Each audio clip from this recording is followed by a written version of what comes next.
Groups process basically ये part है किसका, तो ये पार्ट है preparation of hello alkane and hello arenes का, जिसमें हम फ्रॉम अल्कोहल बनाते हैं, उसमें ये प्रोसेस मिलता है। बड़ा इंपॉर्टेंट प्रोसेस है। क्या है ग्रुप्स प्रोसेस, हम डिफाइन कर दें तो देखो, कहता है when primary and secondary alcohol is treated with concentrated hydrochloric acid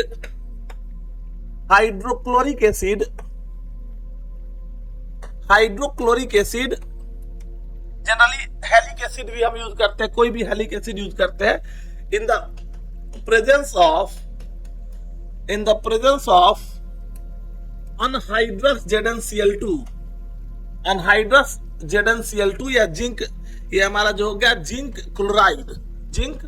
chloride hydrochloric acid के जगह पे थोड़ा सा अगर हम लोग बात करेंगे तो कभी कभी देखोगे कि तुम्हारे पास क्या होगा, hydrochloric acid, generally most of the time hydrochloric acid use किए जाएंगे, लेकिन इस पे जनरलाइज अगर कर दो तो हम हेलिक एसिड ले सकते हैं। हेलिक एसिड, हाइड्रोक्लोरिक एसिड भी एक तरह का क्या है, हेलिक एसिड है, तो हम जनरलाइज कर दिए। व्हेन प्राइमरी और secondary alcohol is treated with concentrated हेलिक acid in the presence of anhydrous zinc chloride, hello alkane is produced या हेलो अल्केन प्रोड्यूस होता है। इसी प्रोसेस को this process is called groups process.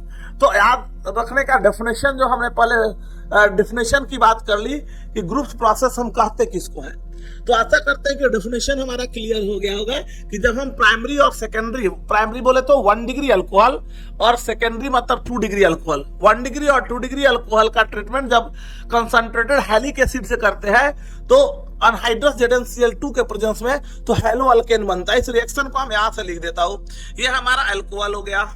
चलो, alcohol का treatment जब हम हेलिक एसिड से करते हैं in the presence of anhydrous ZnCl2 तो हमारा क्या बनेगा, हमारा हेलो अल्केन का फॉर्मेशन होता है।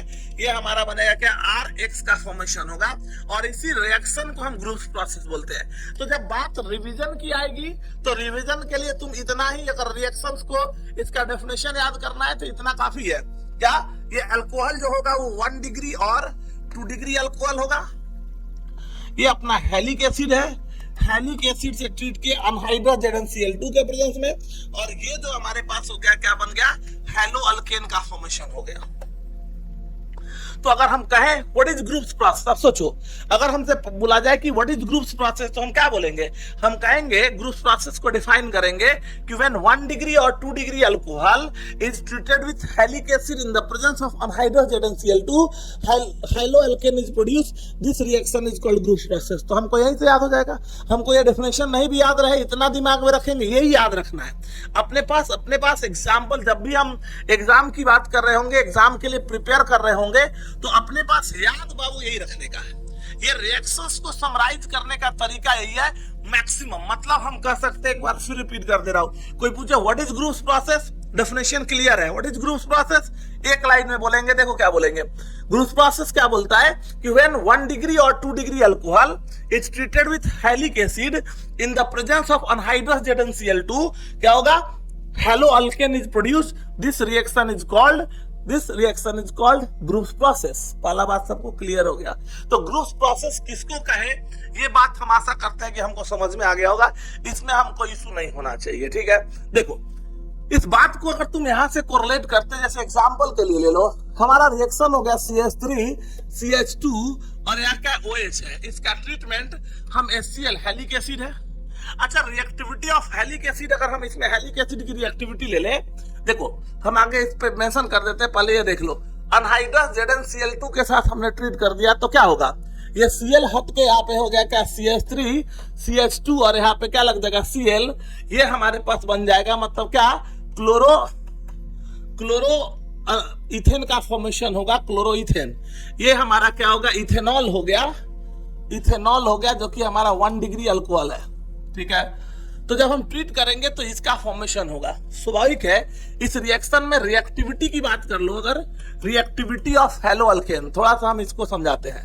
हेलो अल्केन की reactivity towards groups process, towards groups process, जब बात ग्रुप्स प्रोसेस की हो रही हो तो इस प्रोसेस में रिएक्टिविटी इसकी क्या होगी, हेलिक एसिड की। ये अगर हम बात करेंगे रिएक्टिविटी ऑफ हेलो अल्केन नहीं, रिएक्टिविटी ऑफ एक्चुअली में हम बात कर रहे हैं कि इसका हेलिक एसिड का। पहले हम ये इसकी बात ये तो बना ही रहे हैं, helic acid towards reactivity of helic acid towards groups process. तो सोचो इसमें क्या होगा, हमारा हेलिक एसिड बोले तो HX है। अब इसके बॉन्ड जितने आसानी से HX अपने टूटेंगे, समझो इसको, ये टूटेगा तो H प्लस आयन और X माइनस में टूटेगा। तो ये बॉन्ड के टूटने की एबिलिटी जो होगी उसी पे ये डिपेंड करेगा कि ये आसानी से ये रिएक्शन कितना आसानी से प्रोसीड करेगा। तो ये डिपेंड करेगा, रिएक्टिविटी जो होगा वो इसके बॉन्ड स्ट्रेंथ पे डिपेंड करेगा। तो बॉन्ड स्ट्रेंथ अगर देखोगे, बॉन्ड स्ट्रेंथ, तो बॉन्ड स्ट्रेंथ की अगर बात कर लो, बॉन्ड स्ट्रेंथ क्या होगा, तो साइज जैसे जैसे हम डाउन द ग्रुप जाएंगे, समझो इसको, डाउन द ग्रुप जब हम मूव करते हैं, ये सिंपल बात है, डाउन द ग्रुप जब हम मूव करेंगे, डाउन द ग्रुप ऊपर से नीचे जब हम मूव करते हैं तो एटॉमिक साइज जो है, साइज क्या होता है, बढ़ता है। अगर साइज बढ़ेगा तो स्वाभाविक है बॉन्ड लेंथ जो होगा वो बढ़ेगा, और बॉन्ड लेंथ बढ़ेगा तो बॉन्ड जैसे जैसे बढ़ता जाएगा बॉन्ड कमजोर होता जाएगा, उसका बॉन्ड स्ट्रेंथ कम होता जाएगा और वो आसानी से टूट जाएगा।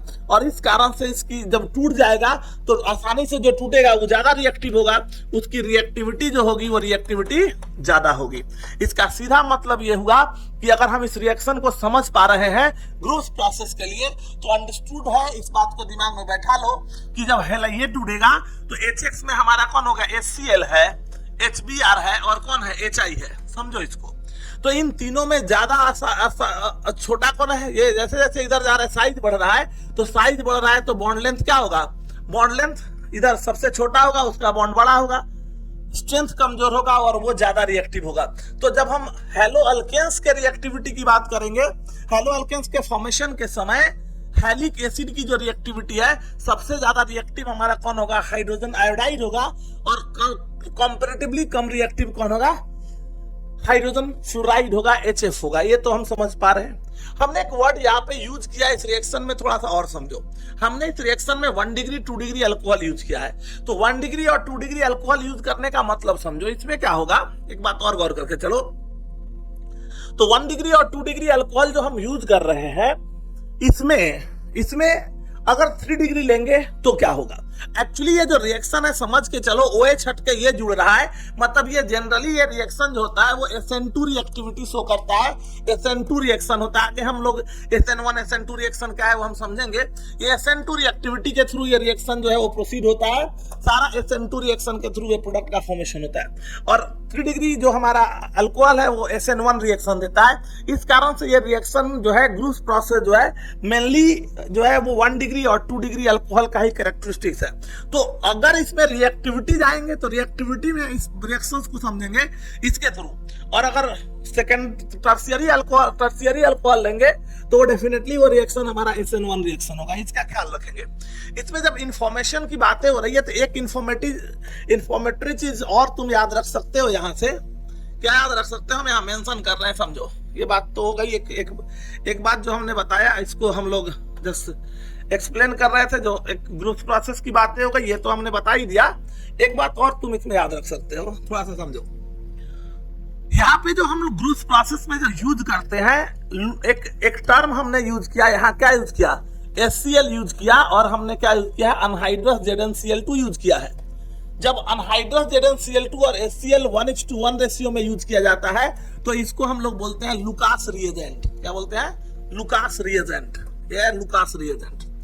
When HCl or ZnCl2 is taken as 1:1 ratio, then it is called Lucas reagent. और लुकास रिएजेंट जो है, यह रिएजेंट किसके लिए यूज किया जाता है, तो यूज फॉर टेस्ट, ये क्या यूज होगा समझो, तो use for testing of degree of alcohol. तो क्योंकि बात ग्रुप प्रोसेस की आ रही है तो वहीं पे सेम रिएजेंट है, तो हम यहीं पे एक्सप्लेन कर दिए कि तुम दिमाग में रखोगे डिग्री ऑफ अल्कोहल के लिए। समझो इसको। कहता है कि जब हम HCl और एनहाइड्रस ZnCl2 1:1 रेशियो में लेते हैं उसको बोलते हैं लुकास रिएजेंट। अब इस लुकास रिएजेंट को मतलब कोई पूछता कि लुकास रिएजेंट क्या है तो हम बोलेंगे लुकास रिएजेंट होता क्या है। तो जब हम HCl और एनहाइड्रस ZnCl2 को 1:1 रेशियो में मिक्स करते हैं तो उसको लुकास रिएजेंट बोलते हैं। और इसका यूज डिग्री ऑफ अल्कोहल को चेक करने के लिए किया जाता है। करते क्या है तो अगर सैंपल दिया हुआ है उस सैंपल में हमने लुकास रिएजेंट डाला और डालते के साथ इंस्टेंट स्मोक का फॉर्मेशन धुआं उठने लगे, इसका मतलब है कि वो टर्शियरी अल्कोहल है। क्योंकि जो alkyl halide 3 degree alkyl halide जितने भी अल्काइल हैलाइड होते हैं वो स्मोक के फॉर्म में क्लाउडी अपीयरेंस के साथ वो निकलते हैं। तो याद रखना है कि क्या याद रखेंगे पूरे को। अगर समझे कोई पूछे व्हाट इज लुकास रिएजेंट तो लुकास रिएजेंट है क्या तो it is the composition of HCl and anhydrous ZnCl2 in 1:1 ratio. It is used for the testing of degree of alcohol. When a sample is given, sample दिया है उसमें हम अगर Lucas reagent डाल रहे हैं और इंस्टेंट फ्यूम बन रहा है रूम टेम्परेचर पे, इसका मतलब है कि वो हमारा 3 डिग्री अल्कोहल है। अगर उस फ्यूम बनने में वह 1 से 2 मतलब 2 से 3 मिनट जनरली लग रहा है तो वो 2 डिग्री अल्कोहल है। और रूम टेम्परेचर पे अगर वो फ्यूम ही नहीं बन रहा है इसका मतलब है कि वो अल्कोहल हमारा 1 डिग्री है। तो ये टेस्टिंग फॉर अल्कोहल है, इस चीज को भी हम दिमाग में रख सकते हैं क्योंकि लुकास रिएजेंट बड़ा इंपॉर्टेंट रिएजेंट है जो हमेशा तुमको पूछा जाने वाला है।